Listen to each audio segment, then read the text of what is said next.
আপনি একটু সাইড দেন না দাদা,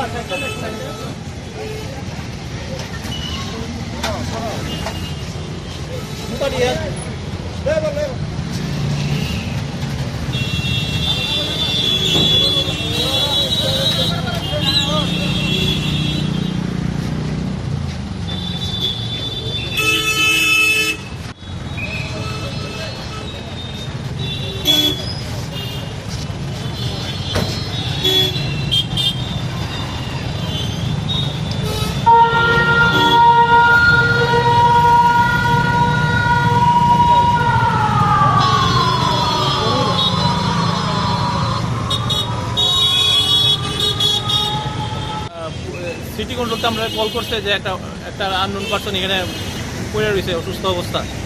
আমরা এদিকে ওনার শ্বাস প্রশ্বাস নাই, এই আমরা কন্ট্রোল করে আইলাম। এখন কি করবো? এখন আমরা স্টেপ নিতেছি, ফায়ার সার্ভিসকে কল করছি। আপনারা কোথায় থেকে আসছেন? আমরা 112 আইটি ভবন, পুলিশকে জানিয়েছেন? পুলিশকে জানিয়েছি আমরা। এখন কি ব্যবস্থা করবেন? এখন আমরা ফায়ার সার্ভিসকে ফোন করছি, ফায়ার সার্ভিস এসে যেটা করবে হসপিটালে নিয়ে যাবে।